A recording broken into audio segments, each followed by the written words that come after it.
ఎన్నో కష్టాలు పడి ముఖ్యమంత్రిగా మరొకసారి చంద్రబాబు నాయుడు గారు ఆంధ్రప్రదేశ్ ముఖ్యమంత్రిగా కావడం మాకు అందరూ కూడా సంతోషమైన విషయం.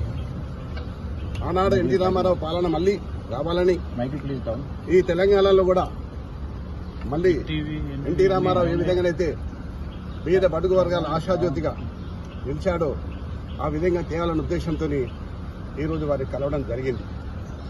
అంతేకాదు ఈరోజు హైదరాబాద్ నగరం ఇంత సుందర నగరంగా తీర్చిదిద్దామంటే ఆనాడు నన్ను మేయర్గా చేసిన చంద్రబాబు నాయుడు గారు ఆయన ముఖ్యమంత్రిగా ఉన్నప్పుడే హైదరాబాద్, సికింద్రాబాద్, హుస్సేన్ సాగర్తో పాటు ఈరోజు సైబరాబాద్ సిటీ తీసుకొచ్చింది కూడా చంద్రబాబు నాయుడు గారు. అంటే ఎవరు కాదనలేదు, సాక్ష్యం నేనే. ఈ హైదరాబాద్ నగరంలో clean and green the best city award, the best tourism award తీసుకొచ్చింది కూడా చంద్రబాబు నాయుడు గారు. అయితే ఈ మధ్య కాలంలో తెలంగాణ అంశం వచ్చి మరి ఏం జరిగిందో మనం అందరం చూస్తూనే ఉన్నాం.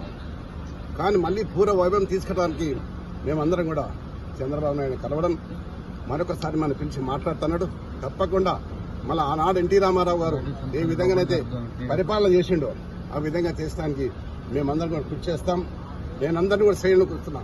చాలా మంది తెలుగుదేశంకు ఎన్టీ రామారావు అభిమానులు ఉన్నారు. ఇంకా వారందరూ కూడా ఏకతాటి మీద తీసుకొచ్చి మళ్ళీ పూర్వ వైభవం తీసుకోవడానికి నేను ప్రయత్నం చేస్తాను. మీరు టీడీపీలోకి వెళ్తారా సార్? 100%. హిట్ టీవీ యాప్ ని డౌన్లోడ్ చేసుకోండి. ఇందులో short news, live news, entertainment movies అన్ని అవైలబుల్ గా ఉన్నాయి. Please download hit TV app.